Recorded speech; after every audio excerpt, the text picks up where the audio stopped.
এই জীবনটা আসলে খুব মিস করি। ইস! ছুটির দিনে ক্রিকেট খেলা, স্কুলের পরে ক্রিকেট খেলা আসলেই খুব মিস করি।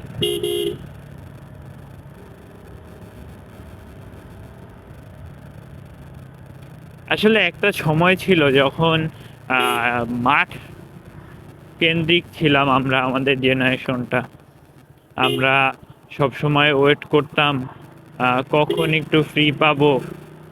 বাবা-মাকে লুকিয়ে কিংবা ক্লাসের শেষে খেলাধুলা করব। বিশেষ করে এই ক্রিকেট, ফুটবল এই ২ টো খেলার প্রতি তো বেশি আসক্ত আমরা ছিলাম।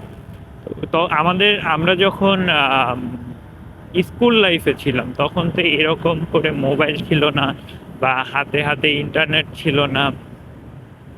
ইভেন ২০১৫ সালে, হ্যাঁ, ২০১৫ সালের দিকে হচ্ছে 3G টা এই গ্রামে বা হচ্ছে আমাদের এই সাইডটাতে আমরা পেলাম গ্রামে। তার আগ পর্যন্ত কিন্তু আমাদের এদিকে আমরা বাটন ফোন ইউজ করতাম।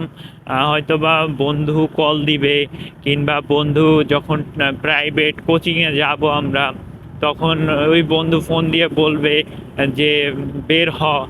বা যখন ফোন ছিল না তখন আমাদের মধ্যে কি ছিল যে টাইম সেন্স, যে আমাদের এই কয়টার মধ্যে হচ্ছে আমার অমুক জায়গায় আমি থাকবো, কারণ আমার ফ্রেন্ড আসবে, আমরা একসাথে পড়তে যাব। আর এখন কি হয়, এখন যেরকম ফোনে অ্যাডিক্টেড হয়ে হচ্ছে এই যে গেমস, তারপরে হচ্ছে বিভিন্ন ভিডিও, এগুলোর দিকে আকর্ষিত হচ্ছে। ঠিক একইভাবে আগের মতো সেই মাঠ কেন্দ্রিক নাই। তো আসলে মোবাইল এবং ইন্টারনেট কিংবা যেকোনো জিনিসের যেরকম ইফেক্ট, ভালো ইফেক্ট আমরা পাই, আসলে জিনিসগুলোর কিন্তু সাইড ইফেক্টও প্রচুর।